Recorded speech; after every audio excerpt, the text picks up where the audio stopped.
Yes, in our last session, that is yesterday, we had in our last session, that is yesterday, we had studied how Kailash Satyarthi appealed to people in the society, telling them that we can bring about a change in our society, and we can bring all the children of our society on the same platform if we change our minds. If we change our minds, then we can do it. But then he says, if we and we should not think that others should take bigger steps. Others should.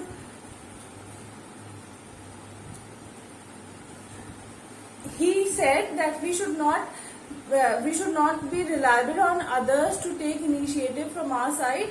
Instead, every small step from everyone can make it a bigger step, and that can really help us in bringing about a change in society. And he has also stated that we cannot bring about a change in society through prescriptions, through conferences, through meetings, but the change has to be there in our mind. Then only we will be able to realize this dream, that is to bring every child on a same platform. Is it clear to all of you? Yes, ma'am. Now on page number 30 in your textbook, second paragraph.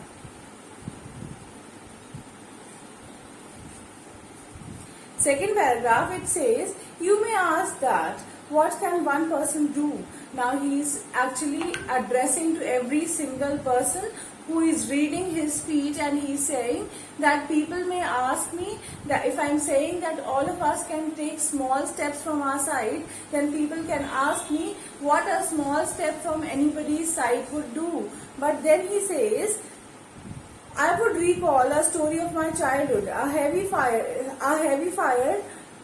had broken out in the forest. All the animals were running away, including the lion, the king of forest. Suddenly he saw a tiny bird rushing towards the fire. He asked the bird, what are you doing? To the lion's surprise, the bird replied, I am going to extinguish this fire. The lion laughed and said, wow, can you do it? Keeping just one drop of water in your beak? The bird was adamant, and she said, I am doing my bit. Now, he is actually relating a story in which he is saying that in his childhood he heard a story where he heard that there was a lion. A huge fire had broken out in a forest, and all the species of the forest, they were running away from fire. And as all the species were running away, including the king of the forest, that is the lion, he observed that a bird was. He says that it was observed that a bird, a small tiny bird, who also might have flown away from the fire, was running towards the fire. When the lion inquired from that bird, what is the reason? Why are you going towards fire when everybody is trying to escape the fire? The bird replied that I am going to try my bit to extinguish the fire. Then the lion laughed and said, can you really do it? Because of your small size and the small amount of water that you carry in your beak, do you think that it will be of any use when you try to extinguish the fire? The bird replied to the lion that I am doing my bit. I am discharging my responsibility. I am doing my bit. Now Now this is how we can bring about a change. He has said that this is how we can bring about a change, by taking small steps. Every individual, as an individual, should feel responsible enough to be a part of change. Then only we can bring about a change in society. Then he says, friends, we live in an age of rapid. Then he says, friends, we live in an age of rapid globalization. We are connected through high-speed internet. We exchange our goods and services in one single global market. Now, what is globalization? What is globalization?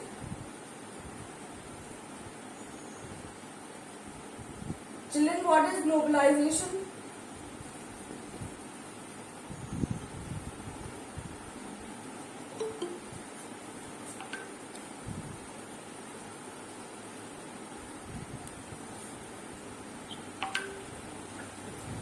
Globalization is a process through which we assume word as a single place. We don't assume ourselves or word as a different country. Rather, this entire word is presumed as a single place. That is globalization.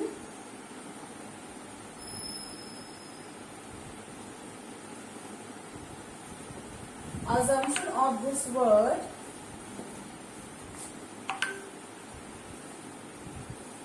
as a single place. Now he says that we are living in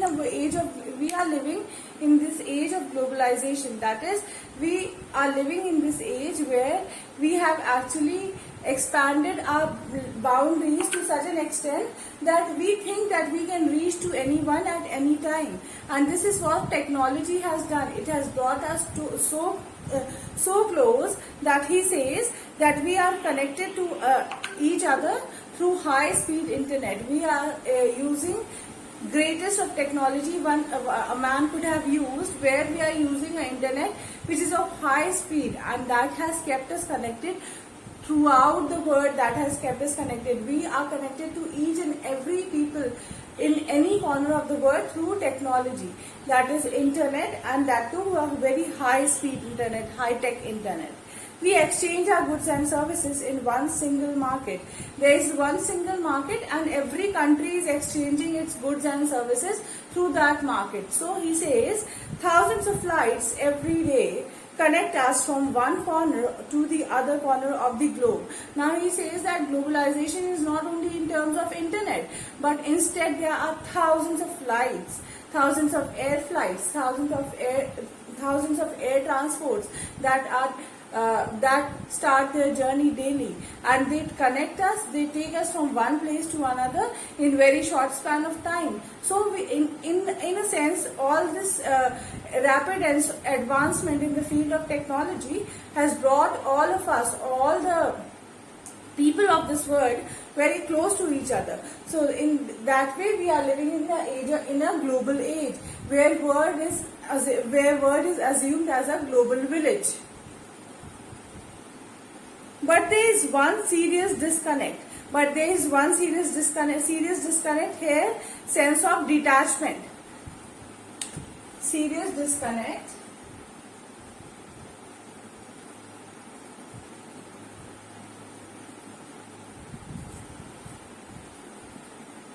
Sense of detachment.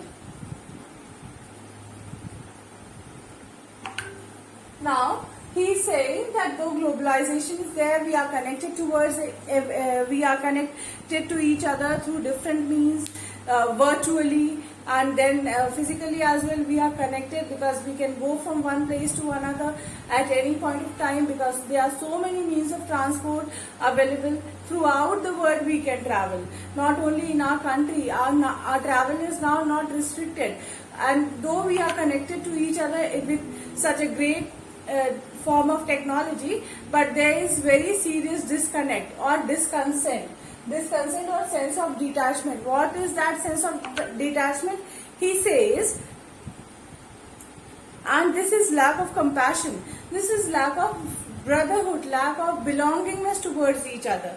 Though we are connected as friends sometimes, but see, competition level, jealousy, all these things have taken so much places in our heart that it is difficult for us to differentiate between friends and foes. That is what he is saying, that it has actually this technology has actually impacted our brains as well, and we are no more compassionate. We don't have any. This society lacks gratitude. This society lacks humbleness, and that is what Kailash Satyarthi is expressing. That though we are connected, though we have made rapid advancements, but still we are actually not connected with each other through hearts. The connectivity is only through technology. It is not the connectivity which is where people are connected through heart with each other. Is this much clear to all of you? Yes, ma'am. Okay. Yes, ma'am. Let us inculcate. Inculcate. Now inculcate. Meaning of the word inculcate. Inculcate means include or try to include.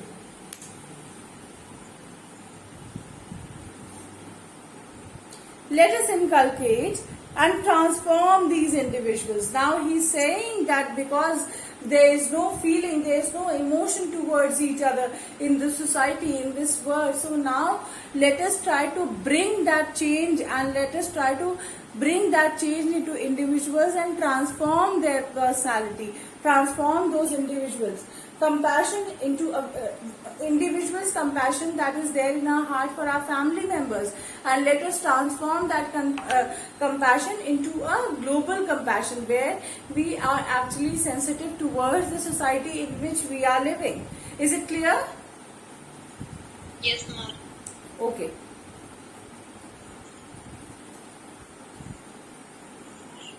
Let us globalize compassion. Let us globalize compassion means let us try to make this compassion, make this emotion a global entity that spreads across the globe, that spreads across this earth. Mahatma Gandhi said, if we are to teach real peace in this world, we shall have to begin with children. Now he is quoting the lines of father of the nation, Mahatma Gandhi, where he is saying that it was Mahatma Gandhi who once said that if we want actually this society to be full of compassion, then we have to start from children. We have to start teaching our children about the idea of compassion, about being compassionate, about being careful towards the society. Then only we can actually bring about a change in the society. Then he says, I humbly add, let us unite the world through compassion for our children. Now he is saying that though he said that children are from where we can start bringing about a change in the society, but still I am requesting that let us start from children and let us try to bring about a change in our children only. In our children over here, he refers to all those children who are part of the society, not only a single child of any parent's child, but rather he is talking about all the children of the society who are actually deprived of their rights, who don't enjoy same rights as children of higher class society. So he is talking about them. I ask, whose children are they who stitch footballs, who have never played with one? Now he is saying, I am putting up a question, I am inquiring that children who work at football workshop, I ask them that whose children are they? They belong to whom? That they stitch football, though they might not have ever played with one football, but they are there working as workers and stitching football. Then he says, whose children are they who harvest cocoa, who have never tasted cocoa? Now he is saying that I am asking that who are those children who actually work on cocoa field? They might not have tasted it ever in their life, but still they work. So to whom do they belong to? To whom do they belong to? Whose children are they?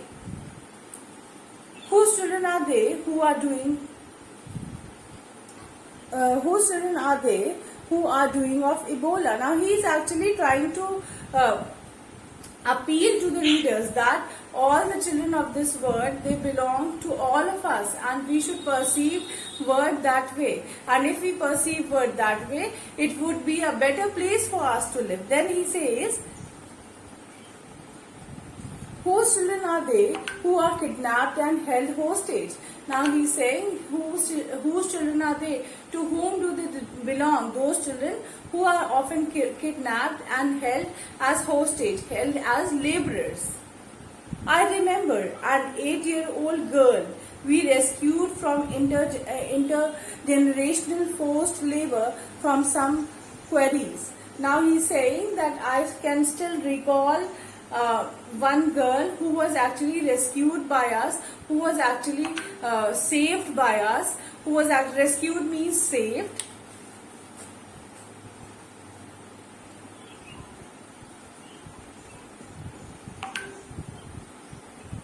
rescued means saved. Now he's saying that I still remember there was a girl who was saved by us, through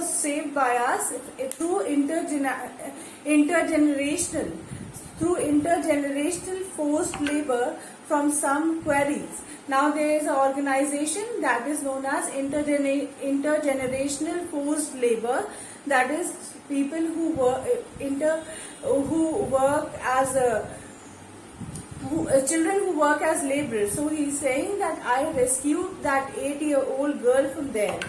When she was sitting in my car, right after her rescue, she asked me when I had actually saved her, and when she was sitting in my car with me, just after I had saved she asked me, why did you not come earlier? Why did you not come beforehand to save me?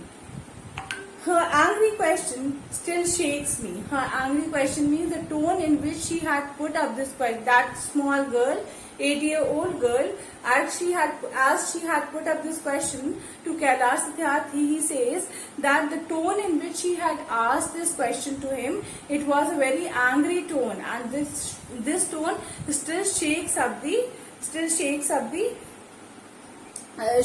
Kailash Satyarthi. And then he says, and has the power to shake the whole world. And the anger that was there in that child's tone, it had so much of anger that it can shake this entire world. It can shake this entire universe. And if they hear that sound, they can also be shaken up. Children are questioning our inaction and watching our actions. Now it is children who actually know that we are not at all acting, we are not at all working for them, and they are watching our action. They are very much watchful about what we are doing. We are not actually working for them. He is saying that though we are not working for them, but those children, they are very much careful and watching our action for what we are doing for them. We need collective actions with sense of urgency. With sense of urgency means we need to do it really quickly.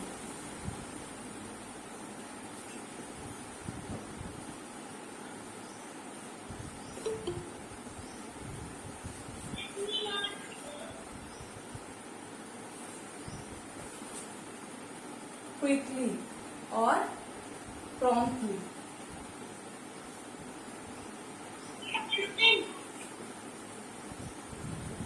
Now, he is saying that those children who are actually watching our actions and they are saying that we are not at all acting for them, we need to answer that, and now we should become more aware and we should act according to their needs, and we should act very promptly, very quickly.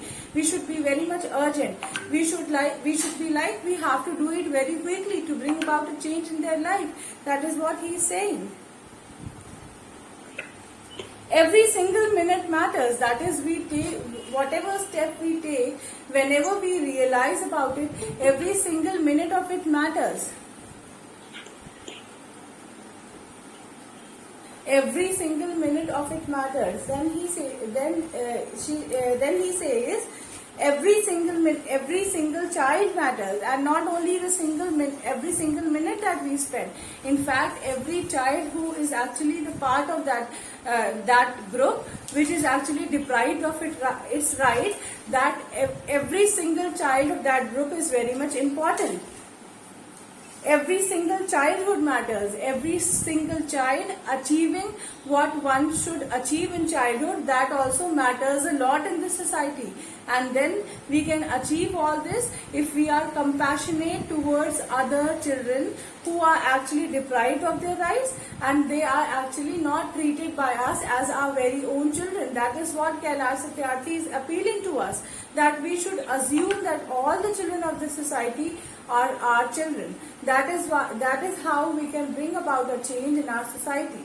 Is this much clear to all of you? Yes, ma'am.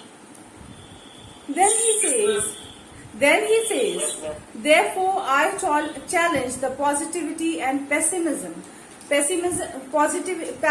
passivity.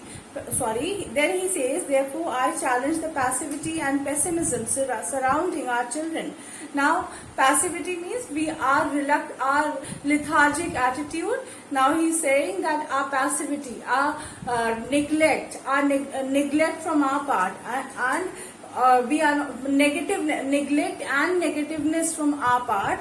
He is saying that I challenge each and every individual who has this attitude of letting things go and being negligent towards such cause. I challenge each and every individual who is actually carrying this attitude.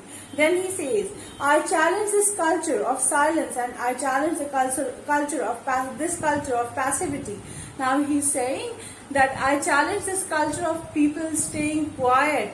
That silence means people staying quiet and not addressing to such serious issues. And then he's saying that I also challenge those I challenge this culture of passivity. I challenge this culture where people are actually very much passive in their approach, not at all active. They are dormant, passive in their approach. They are not at all aware and not at all ready to work for such children. This challenging this culture of neutrality as well. Neutrality means where people are trying to act in a very diplomatic way. They don't want to be bad in anybody's eyes. They want to be good in everybody's eyes. And they have forgotten about that strata of society or that group of society which is suffering so much. So he's saying, I am challenging all of those individuals. Then he says, we must be bold. We must be. We must be bold means we must be very much, very brave. Whenever we are presenting ourselves, we should present ourselves very bravely on any topic. Then he says, ambitious. We should be ambitious as well. We should have some aim in our life. We should set goals in our life. Then he said, and we must have the will, and we must have the determination. Will means the determination or the power to be that change. We must keep our promises, and whatever promises we make, whatever oath we take, we should try always to keep up those promises. We should never let those promises go in vain. Over 50 years ago, on the first day of my school, I met a cobbler boy, my age, sitting outside the gate of my school.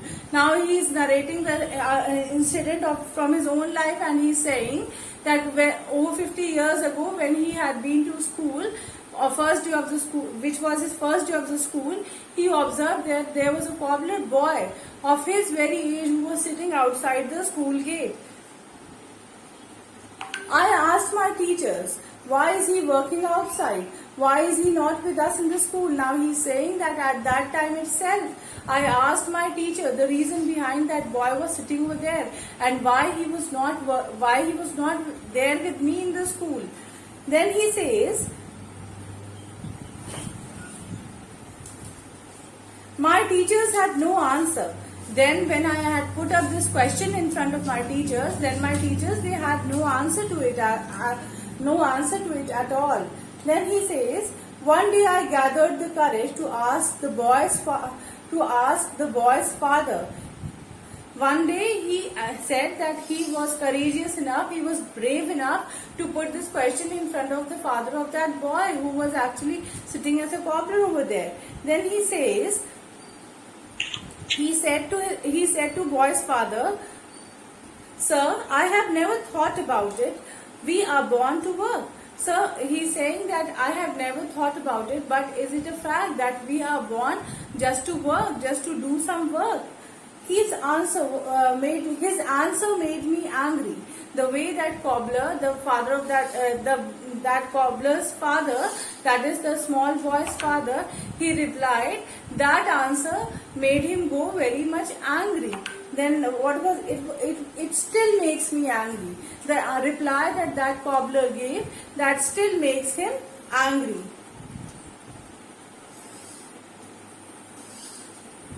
Then he says, a vision of that cobbler boy sitting with me in my as a child, I had a vision for tomorrow. Now he's saying that as I was a small child only at that time, but still I had some vision, I had some dream, and that dream was to make that cobbler boy sit with me in the classroom someday. Now that tomorrow has become today, and now that tomorrow has become today, because he was saying he had a dream, but still he has not lived that dream, and now that tomorrow has become today. I am today and you are today. Now he's saying that whatever I experienced 50 years back, that thing you are also experiencing and I am also experiencing. So I am also present and you are also present. That is, he is talking about present time. Today it is time for every child to have right to life, right to freedom, right to health, right to education, right to safety, right to dignity, right to equality, and right to peace. Now he is saying that a child should get all these rights. He is saying a child should first of all get the right to life. That is, he should be given proper childhood. He should not be made to work. Then he says that a child should be given freedom to express himself or herself. Then he says that the child should be given a proper health. Then the right to education should not be denied from any child. And then the right to safety, that is, every child has the right to be safe, to live in safe and secure environment. Then right to dignity, right to achieve same status as others are achieving, that is, to live life in a dignified manner. Then he says right to equality, that is, as the children of upper class, they enjoy equality. Similarly, the children of these people, that is the lower strata of society, they should also enjoy right to equality. And right to peace, they should also enjoy right to peace, that is right to harmony. They should also be provided harmonious atmosphere to live and sustain in the society. Today, beyond the darkness, I see the smiling face of our children in the blinking stars. Now he's saying that since this earth, according to him, has become a dark place where we are so much insensitive towards anything. So that is why he's saying that there is so much of darkness in this world, but still those eyes of those children who look at us from that darkness, it gives me a feeling as if there are blinking stars. They are blinking stars means they are lightning and then diminishing, lightning and then diminishing. Today, in every wave of every ocean, I see my children are playing and dancing. Now he is saying today, the time which has come today and the time which I am witnessing, in such an age, I just visualize these children in every wave of every ocean dancing and playing. Today in every plant, in every tree and every mountain, I see our children growing freely with dignity.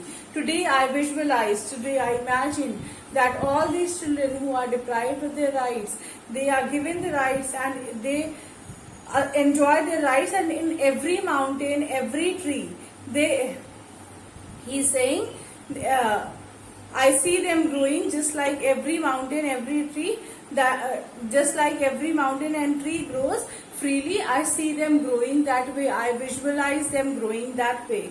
Friends, I want you to see and feel this today inside you. Now he is actually feeling for those children, and he is saying that he is requesting to people that, friends, I want you all to actually feel this, have this feeling inside you. Visualize this, have this vision inside you.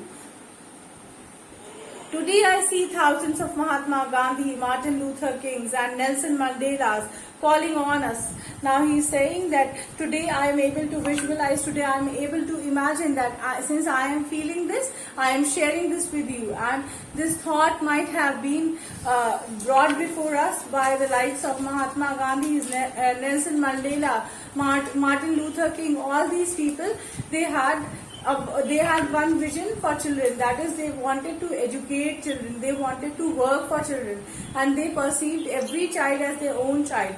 That is why he is saying that I see their image in me as of now. Let us Democratize knowledge.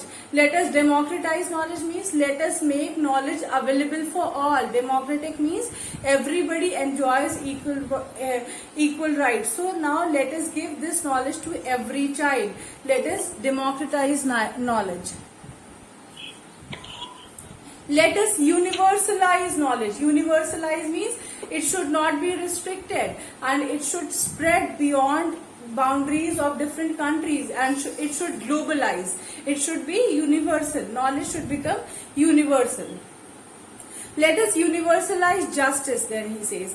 Let us not only universalize knowledge, let us universalize justice. That is, every child should get fair opportunity to learn across the globe. Not only in our country, not only at any specific region, but across the globe it should become a common entity that everyone gets justice, everyone gets their right, every child gets their right to attain knowledge. Together, let us globalize compassion. Together, let us globalize compassion means brotherhood. Let us have feeling of acceptance towards each other. Let us be compassionate.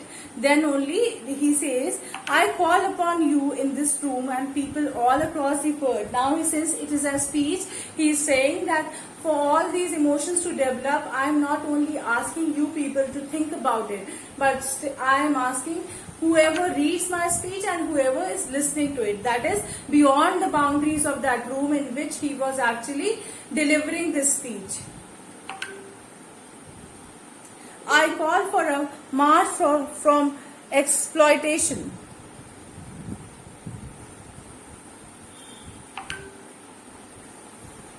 Now he is saying that I am calling for people to not to accept any sort of exploitation. Exploitation means misuse of education. Exploitation to education.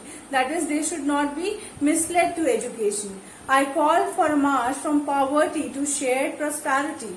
Now he is saying that I call for people to march from to help those people who are poor and lift them up. And we should think that the prosperity that we assume as prosperity can only be achieved when it is shared with everyone. An individual cannot prosper. Instead, it is a group which prospers, and in this way he says that let us all march towards common prosperity. Let us all march towards common prosperity. And that will be a march against poverty, where we will be sharing our prosperity, where we will be sharing our wealth with everyone. Then he says, I call for a march from slavery to liberty. A march from slavery to liberty means people who are made slaves, people who are made as people who are working and who are actually exploited, especially the children. From their slavery, we should move towards liberty, where we give them liberty to choose what they want to do, where we give them opportunity to decide and choose whatever best they want to do for themselves. And a march from violence to peace. Now he says, not only this, he would like people to march away from violence and walk towards peace. Then he says, let us march from ignorance to awakening. Let us march from darkening to light. Let us march from mortality to divinity. Now he is saying that we are living in a darker society. We are ignoring things, and now we should not ignore. Now, instead of ignoring, now we should try to become more aware of things. Then he says that now, instead of living in darkness, we should march towards light. Then he says that we should not try to become mortal, but we should try to become divine. Even if we are no more, then people should remember us because of our work. So our work becomes divine. So he wants us to perceive society that way. Now here we conclude with the chapter. Is it clear to all of you? Yes, ma'am.